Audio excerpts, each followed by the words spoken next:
అందరికీ నమస్కారం అండి. Welcome to my channel. Telangana రాష్ట్ర వ్యాప్తంగా ఉన్న పెన్షన్దారులందరికీ కూడా ఎట్టకేలకు రాష్ట్ర ప్రభుత్వం గొప్ప శుభవార్త అయితే చెప్పిందండి.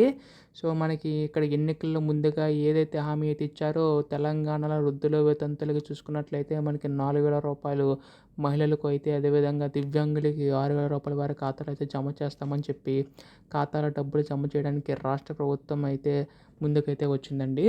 కాబట్టి ఈరోజు యొక్క లేటెస్ట్ అప్డేట్ అయితే వచ్చేసిందండి. తెలంగాణ రాష్ట్ర వ్యాప్తంగా ఉన్న చాలామంది అయితే పెన్షన్దారులు ఎదురు చూస్తున్నారు. సో దానికి సంబంధించి గాను మనకి ఈ యొక్క డిసెంబర్ నెల పెన్షన్ మాత్రమే వచ్చిందని చెప్పి జనవరి నెలకు సంబంధించి పెన్షన్లు ఇంకా రాలేదని అయితే అంటున్నారు.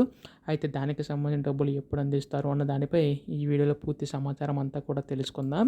సో ఈ వీడియోని అయితే పూర్తిగా చివరి వరకు అయితే చూడండి. అంతకంటే ముందు చాలామంది ఈ వీడియో అయితే చూస్తున్నారు కానీ సబ్స్క్రైబ్ చేసుకోవడం లేదు. మీరు కనుక సబ్స్క్రైబ్ చేసుకుంటే నేను పెట్టే ప్రతి చిన్న లేటెస్ట్ అప్డేట్ కూడా మీరు ఎప్పటికప్పుడు మిస్ కాకుండా తెలుసుకోగలుగుతారండి. అందుకోసం వెంటనే ఛానల్ అయితే సబ్స్క్రైబ్ చేసుకోండి. అలాగే వీడియోకి అయితే లైక్ చేయండి. దీని ద్వారా మరికొంతమందికి ఈ సమాచారం అయితే అందుతుంది. ఇంకా ఆలస్యం చేయకుండా వీడియోలోకి అయితే వెళ్ళిపోదాం. సో ప్రస్తుతం రాష్ట్ర ప్రభుత్వం తెలంగాణ రాష్ట్ర వ్యాప్తంగా ఉన్న ఇప్పటి వరకు కూడా 43 లక్షల మంది లబ్ధిదారులు అయితే ఉన్నారండి. ఇందులో 5 లక్షల మంది లబ్ధిదారులు దివ్యాంగుల మిత్రులు అయితే ఉన్నారన్నమాట.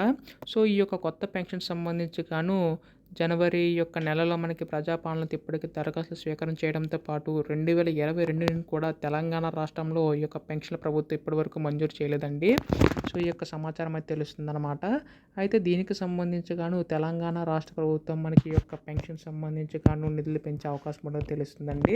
ప్రస్తుతం మనకి ఇక్కడ ముఖ్యంగా చూసుకున్నట్లయితే 2,000 రూపాయలు పొందుతున్న వారికి 4,000 రూపాయల వరకు కూడా, అలాగే 3,000 రూపాయలు పొందుతున్న వారికి 6,000 రూపాయల వరకు కూడా పెంచే అవకాశం ఉండగా తెలుస్తుందన్నమాట. సో దీనికి సంబంధించి గాను రాష్ట్ర ప్రభుత్వం నిర్ణయం అయితే తీసుకుంటుందండి. ఎప్పుడు దీనిపై అప్డేట్ వచ్చినా కానీ మీరు ముందుగా తెలుసుకోవాలనుకుంటే మాత్రం ఛానల్ అయితే సబ్స్క్రైబ్ చేసుకోండి. ధన్యవాదములు. జై హింద్.